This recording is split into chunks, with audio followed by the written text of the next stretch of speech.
De patience avant la fin de ce symposium. Alors, pour transformer la question, c'est en fait, qui m'a été posée par François, c'est de dire qu'est-ce qui nous a changé avec la Sapiens 3 depuis qu'on l'utilise. Eh bien, d'abord, rapidement, je parlerai très peu de la fuite aortique qui nous a été bien décrite par notre ami Joseph, mais il faut aussi ce que j'appelle laisser le temps au temps, c'est-à-dire qu'on s'est aperçu qu'on avait des fuites excessivement faibles, mais qui existaient, inférieures à 2 en fin de procédure. On attend, et ça je crois que tout le monde l'a observé dans les utilisateurs, on attend 5 à 15 minutes, retrait du guide, et on a des fuites excessivement minimes, voire des disparitions. Et on sent que cette jupe, sans être féministe, se pâme au-dessous de la valve et prend sa place, et avec beaucoup d'efficacité. Donc ça, c'est très important. Et ce qui nous a changé notre attitude, c'est qu'il est exceptionnel sur ces fuites-là qu'on soit amené à donner un coup de ballon. On attend. Le seul coup de ballon sur les 50 derniers valves, c'est qu'on avait sous-dimensionné la valve. C'était une erreur de notre part. Alors, autre chose, c'est donc Philippe nous a montré que, bien évidemment, de travailler en 14F, on pouvait faire des choses fantastiques, mais il a signalé aussi qu'il fallait pousser souvent assez fort. Et pousser assez fort sur des artères qui étaient un peu limites, avec souvent des petits anneaux calcaires, des choses qui, bon, ça va passer avec tout l'optimisme du Sud. On pouvait se retrouver avec quelques surprises. Quand on retire l'introducteur, on le retire à moitié, on s'aperçoit que ça saigne. Alors là, on se dit, mais qu'est-ce qui se passe? Je veux dire, on n'a rien fait. Et en fait, quand on teste l'introducteur, à l'endroit où l'éléphant avait du mal à être digéré par le boa, pour paraphrer Le Petit Prince, il y a des plaies qui se font dans l'introducteur. Ne soyez pas surpris, retirez vite l'introducteur avant de vider le sang du patient. Alors, le cas clinique sur lequel on va se concentrer, c'est une histoire qui commence bien, et vous verrez si elle se termine bien. 85 ans classique, 85 ans, RAO serré, tous les stades 3, un neuroscore important, une voie d'abord fémorale qui est très bonne, un anneau à 22, une surface 450 cm², une décision de TAVI multidisciplinaire collégiale, tout le monde était d'accord. Et on choisit un très bon choix, François, une Sapiens 3, 26 mm. Alors attendez, ça c'était pour faire plaisir à notre équipe de Toulouse. Alors, voilà. Donc on fait classique, je veux dire repérage, on essaye de mettre la valve en bonne position, on la largue comme nous a appris l'équipe toulousaine en 2 parties, comme ça, en 2 fois, en injectant, en prenant le temps pour bien la positionner, la repositionner si besoin. Et là, tout le monde est absolument décontracté et on contrôle. Et là, quand vous observez le contrôle, tout le monde est un peu moins décontracté, puisque vous apercevez ici qu'il y a un élément dont on n'a pas forcément l'habitude de voir habituellement. Je ne sais pas si vous êtes d'accord. Bon, tout le monde a fait le diagnostic d'une rupture d'anneau, mais d'une rupture d'anneau assez large quand même, puisque cliniquement, très vite, Rémi qui est là-haut faisait partie des praticiens. Ouais. Est-ce que c'est vraiment une rupture d'anneau ou est-ce que c'est pas une perforation du sinus par le scan qui va au-delà de la jonction sino-tubulaire? Est-ce que vous avez, je pense que c'est l'anneau là? On dirait une veine, ouais. On dirait une veine. Question. Inhabituel et c'est vraiment très haut. Et t'as l'impression que c'est dans du péricarde. C'est pas l'épanchement péricardique classique. Tu vois, ça reste un peu contenu tout en haut là. Tu vois, Enfin, contenu. Ouais. Il y a une partie qui va dans le péricarde, mais il y a une partie qui reste quand même. Alors, ta réflexion, et peut-être parce qu'on n'a pas ouvert, néanmoins, les 30 secondes après cette injection, nous sommes retrouvés avec 4 de tension et un épanchement péricardique majeur qui nous a obligés quand même un drainage rapide. On a mis une grosse pitelle, on l'a mis en pression négative. Et on a eu une amélioration passagère de l'hémodynamique qui nous a bien permis d'avoir une réflexion que je voudrais partager avec vous. Et qu'est-ce que vous auriez fait? À part chez nous, à Marseille, on prie Sainte Rita, la sainte des causes désespérées, qui a sa statue en haut de la colline, à la Bonne Mère. Mais sinon, ça n'explique pas tout. Alors, je ne sais pas, qu'est-ce que... des idées. Alors, des idées, on s'est dit... qu'est-ce qu'on fait? L'idée, très vite, c'était d'implanter, parce qu'on n'a pas d'autre chose, une deuxième valve. Une deuxième valve avec peut-être un risque sur les coronaires, peut-être une nécessité d'utiliser, et c'est là où peut-être répondre à ta question, qu'est-ce qui a changé avec l'utilisation de la Sapiens 3, de dire cette jupe qui se pâme normalement, peut-être se la faire pâmer à l'orifice de cette fuite, de bien la situer à l'orifice de la fuite pour la colmater, en essayant d'avoir la position adéquate, en sachant qu'on a eu un peu des craintes d'utiliser une autre fuite, parce qu'une autre valve, sans cette jupe, en raison de l'importante fuite quand même.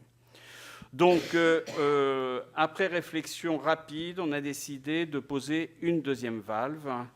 Alors, sur cette deuxième valve, on la pose, la question c'était de savoir où la poser.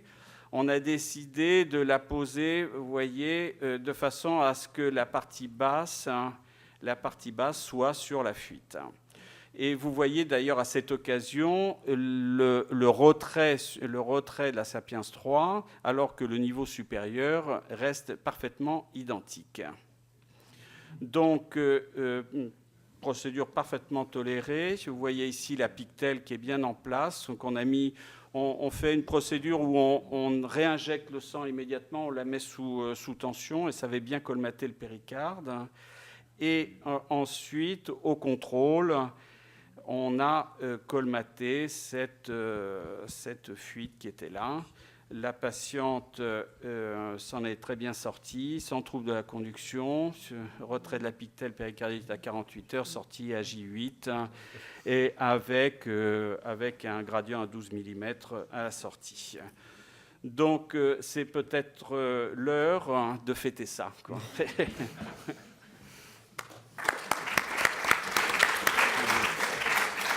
Bravo. Alors, je retiens ton hypothèse. Hein, ouais.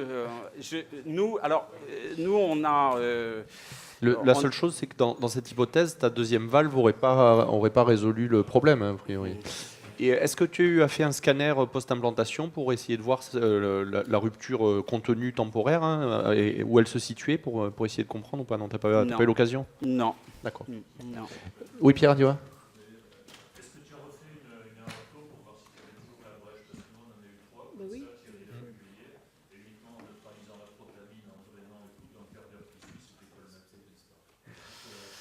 C'est-à-dire que la situation était quand même, je ne sais pas si tu te souviens, Rémi, on était quand même assez anxieux quand même, hein, parce qu'elle était vraiment à 4 de tension, et on sentait quand même si on a eu une remontée de tension en colmatant la fuite, on ne s'est pas senti de la laisser comme ça, très honnêtement.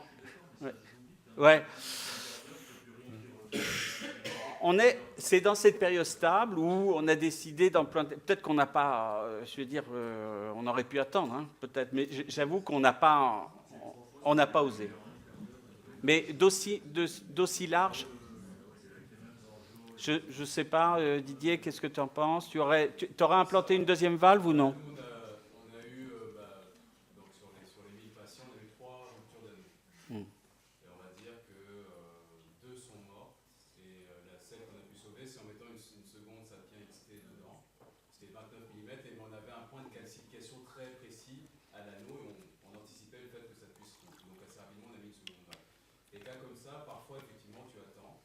Le dernier cas qu'on a eu, c'était il y a 2 mois, je crois, avec une Sapiens 3. Et donc, perforation de l'anneau. Ça s'est colmaté avec la tamponade. Et quand on a drainé, c'était le cercle vicieux. Et on n'a même pas eu le temps de mettre une seconde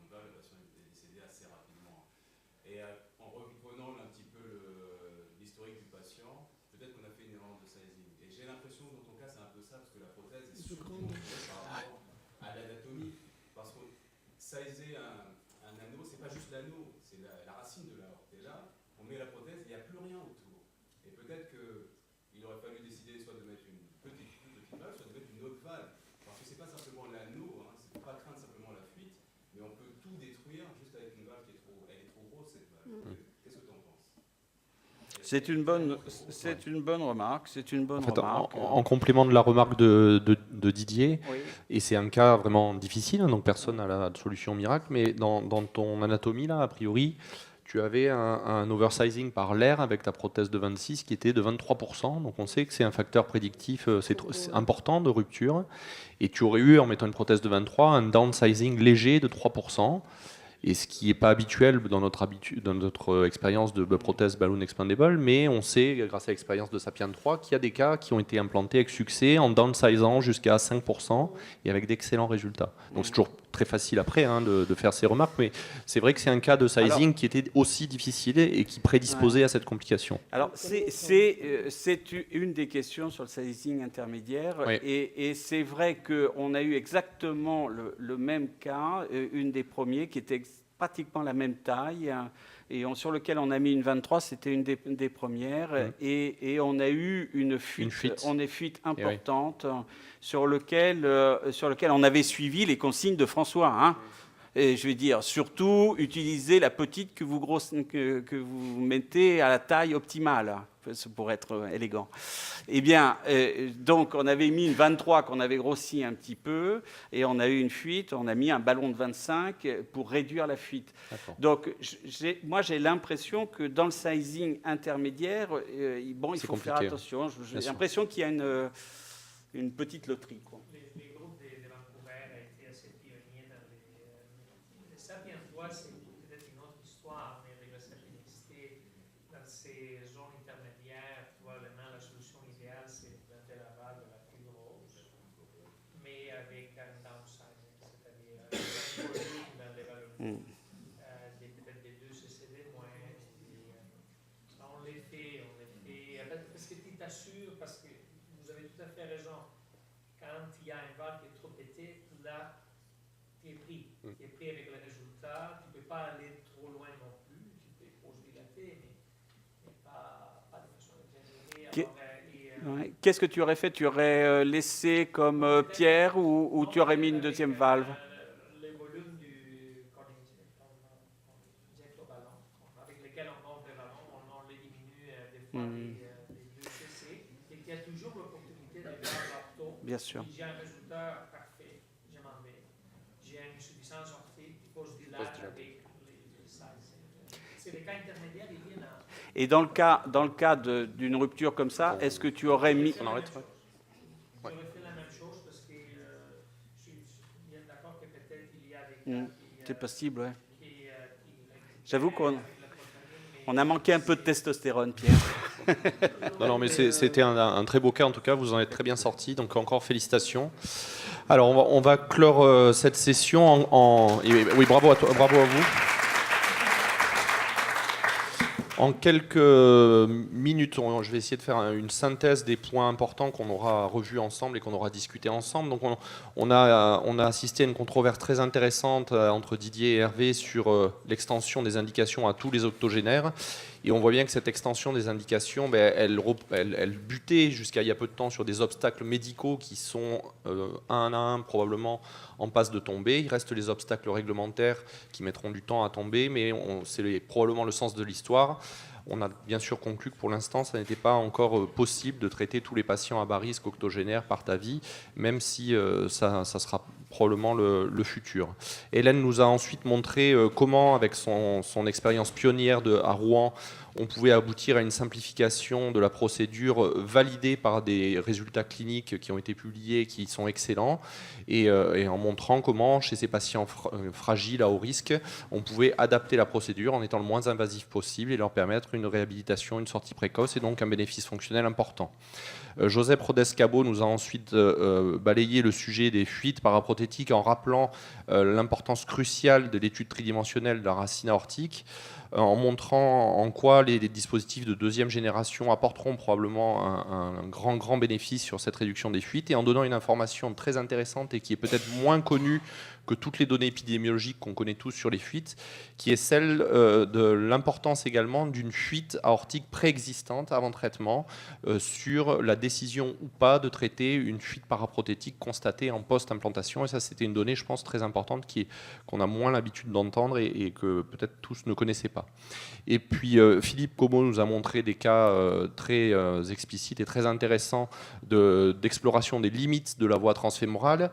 Il est vrai que cette voie transfémorale est celle qui est la moins invasive à ce jour et avec laquelle on a les meilleurs résultats cliniques rapportés, même si on n'a pas d'études comparatives entre les voies d'abord, et a fini bien sûr sur un message raisonnable, je pense qu'on l'applique tous, qui est de ne pas pousser les indications au-delà de certaines limites qui sont bien connues, définies par le SFAR notamment de l'équipe de Massy, et ne pas hésiter à passer sur des voies d'abord alternatives. Et puis enfin, on a terminé sur 2 cas cliniques très intéressants qui montrent ce qu'apporte de nouveau la technologie de Sapien 3 en termes de délivrabilité de la prothèse au travers d'anatomie complexe, et puis en termes de questionnement sur le sizing.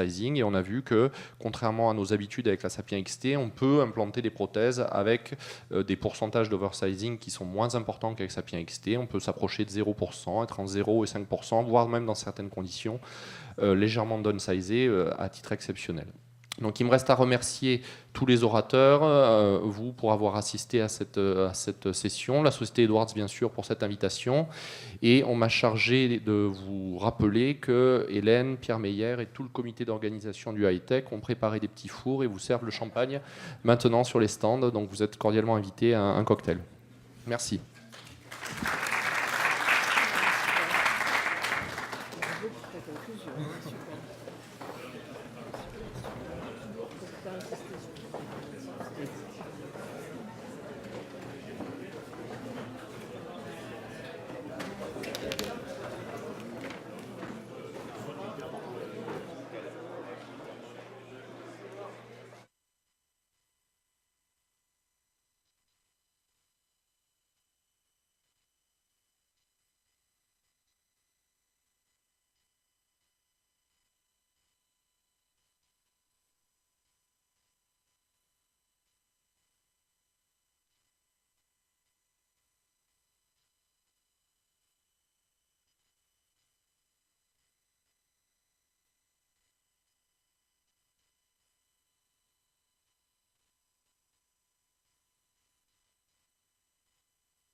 et, C, et, et,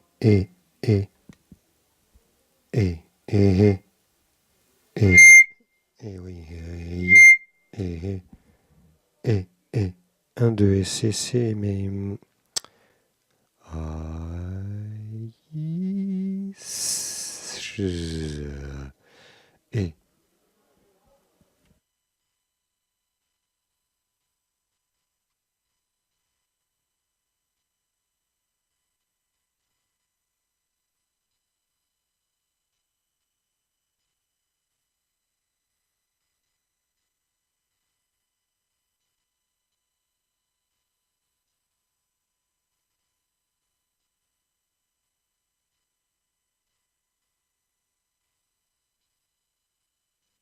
et, et, C, et, ya, A, et, et, C, et, 1, 2, et, A, sa, ya, ya, ya, et, ha, a, ya.